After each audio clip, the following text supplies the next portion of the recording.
இப்போ அவங்க பேசுகிறதை, பேதுருவும் யோவானும் பேசுகிற தைரியத்தை கண்டு, அப்ப எவ்வளவு போல்டா பேசியிருப்பாரு பேதுரு.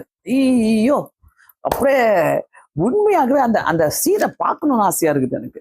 அந்த உண்மையாவே என்ஜாய் பண்ணணும்னு ஆசையா இருக்குது. அவங்க பேசுகிற தைரியத்தை கண்டு அவர்கள் படிப்பறியாதவர்கள் என்று, பேதமை உள்ளவர்கள் என்று அறிந்தபடியினால் ஆச்சரியப்பட்டு அவர்கள் இயேசுவுடனே கூட இருந்தவர்கள் என்று அறிந்து கொண்டார்கள். போதுமா? சோ நீங்க இயேசு கிறிஸ்து கூட இருக்கிறீங்கனாக்கா உங்களுக்குள்ள ஒண்ணுமே இல்லை நீங்க சொன்னா கூட உங்களுக்குள்ள வைத்திருக்கிற பொக்கிஷங்கள், அந்த தாளந்துகள், ஆண்டவர் கொடுக்கிற வரங்களை மூடி பாக்ஸ்குள்ள வச்சுக்காதீங்க, எடுத்து உபயோகப்படுத்துங்க.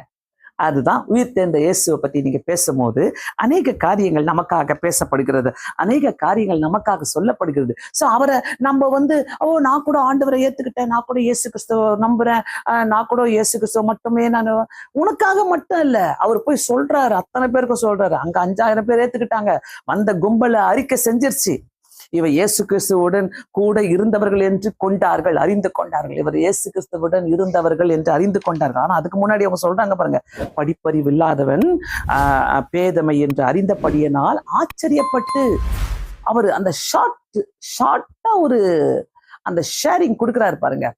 ஆண்டவராளுடைய நாமத்தினால்தான் நாங்க செய்யறோம்னு சொல்லிட்டு ஒரு பெருமை இல்லாம, ஒரு அகந்தை இல்லாம, எதுவுமே இல்லாம அந்த ஷார்ட்டா போயிட்டு ஆண்டவரை பத்தி சொல்றாரு பாத்தீங்களா?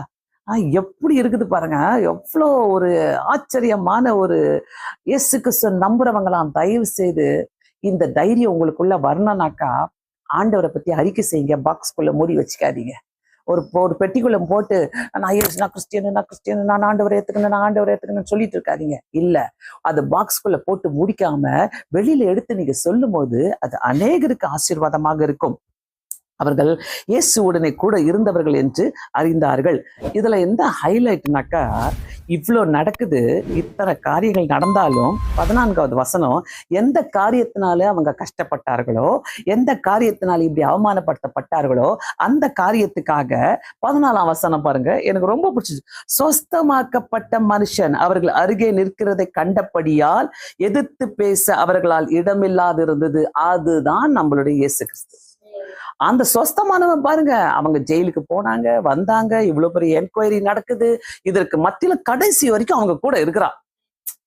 அந்த சொஸ்தமானவன், சொஸ்தமாக்கப்பட்ட மனுஷன் அவர்கள் அருகே நிற்கிறதை கண்டு, அதுதான் சூப்பரான ஒரு வசனமா இருந்தது, ரொம்ப அழகா இருந்தது. சொஸ்தமானவன் அங்க நின்னது ஒரு ஐ விட்னஸ் ஆயிடுச்சு.